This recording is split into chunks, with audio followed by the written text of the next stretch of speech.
જય દિશામાં તો આપણે હવે આરતીનો સમય થઈ ગયો છે અને હવે આરતી ચાલુ કરવી છે દિશામાંની।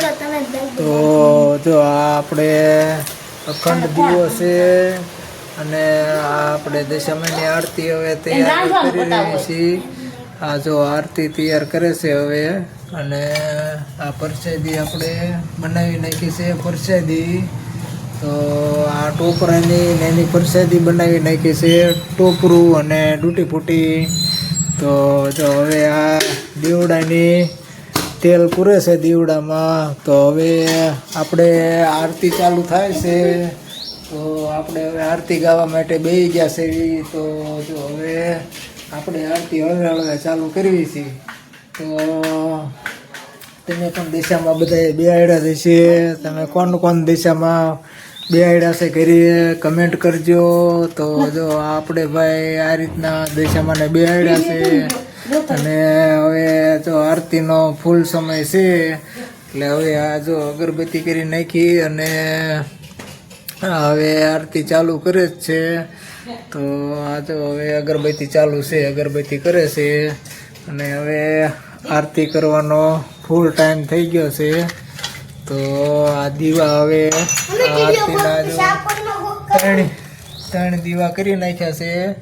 તો આ ભાઈ અમે ગારાની મૂર્તિ મંગાવી હતી, આપણે સ્પેશિયલ બનાવડાવી હતી ગારાની।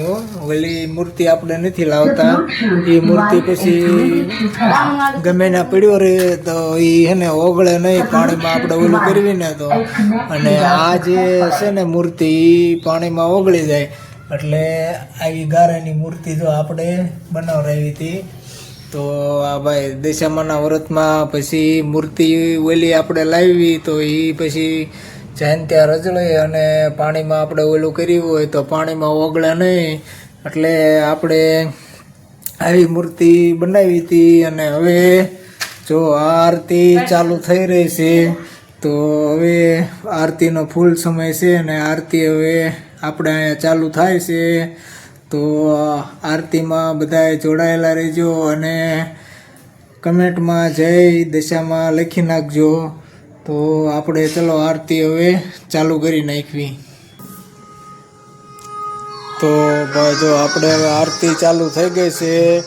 તો આ આરતી ચાલુ થઈ ગઈ છે એટલે જો અમારા જયપાલભાઈ આરતી ચાલુ કરી નાખી છે, અને આ અમારા ઘરના છે ભાઈ જે દશામાના વ્રત રહેશે, અને વ્રત તો હું રહું છું, એ એક રહેશે, બે માણસ રહી છે। આપણે રેવી ખરા પણ આરતી ને એવું આપણે નથી કરતા, એટલે આપણે ખાલી આ વ્રત રહેવાનું અને એકટાણા કરવાના,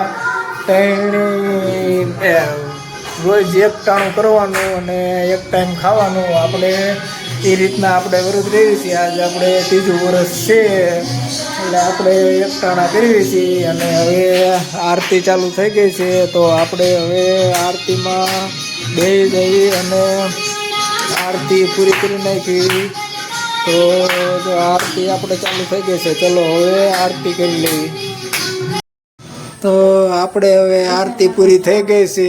તો હવે જો હવે અમારા રાજલબેન ને અલ્પાબેન ને બધાએ આરતી ઉતારી લીધી છે, અને હવે આરતી પૂરી થઈ ગઈ છે। તો હવે આરતી પછી થાળ ચાલુ થાય છે। તો આરતી પૂરી થાય એટલે થાળ ચાલુ કરવાનો। હવે થાળ ચાલુ થઈ ગયો છે દિશામાંનો। તો આ જો થાળ ચાલુ થઈ ગયો છે એટલે હવે આપણે થાળ ધરાવી દેવી દિશામાંને। અને કોણ દિશામાંના વ્રત રહેશે, અને અમારો વિડીયો કેવો લાગ્યો કમેન્ટ કરજો, કમેન્ટ કરવાનું ન ભૂલતા। તો ચલો મળવી નેક્સ્ટ બ્લોગમાં।